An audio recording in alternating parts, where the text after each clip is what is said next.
So I'll go here and rename this, and I'll type in 450 by 900 mm.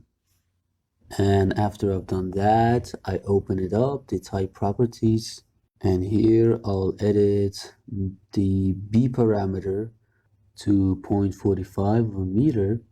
And then after that, I'll edit the H parameter to 0.9 of a meter. And then apply.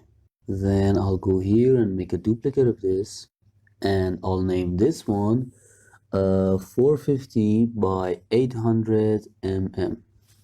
Then I'll open it up, and here I'll change the H parameter to 0.8. Okay, and then I'll save the file. But the thing is, these parameters H and B that we've created don't actually show up in the structural column that we created. So I'll right click on the rectangle column itself, and I'll open up the edit type. Later on, we'll have to do the same for the joist as well. So here in the edit type, I'll create a shared parameter for them. So yes here, then create, and I'll give this path to it. Go to the files, and here I'll name the shared parameter as, for example, structural shared parameter. I'll just type that in, and after I've done that, I'll just save it here, and then here in the edit menu, I'll create a new group and I'll name it columns. Okay, and then here I'll create a new parameter and I'll name it B, and then the other one is H. Then OK, and then I'll select B because I've selected it here in the dimensions first. OK, then here I'll select H, and in the shared parameter menu I'll select H as well. OK, and then apply, and then OK again. So I'll just save the file up to this point. I'll just create a new folder in here and I'll name it str-families. All right, I'll open up the folder and I'll save the file here.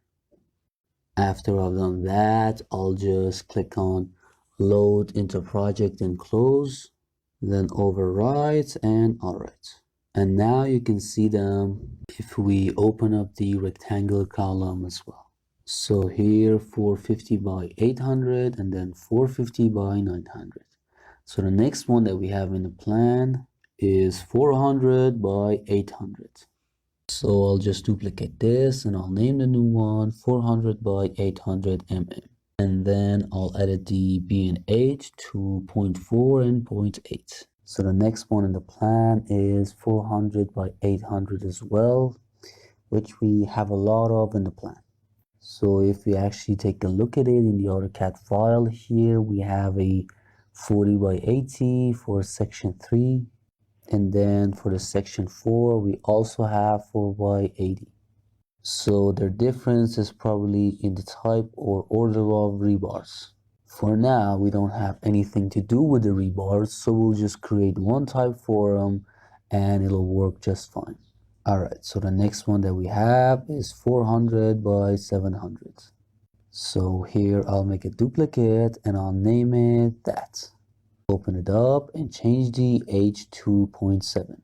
So let's see what else we have in the plan. It's 400 by 500. So here I'll duplicate this and then I'll name it that. Here edit the H as well, and then the next one is 400 by 400. So duplicate here and then there we go. Edit type and change this to 0.4. And then I'll save the file. Alright, so let's take a look at the AutoCAD file and see what we've made. So here we've made the 400 by 700, not the 400 by 600.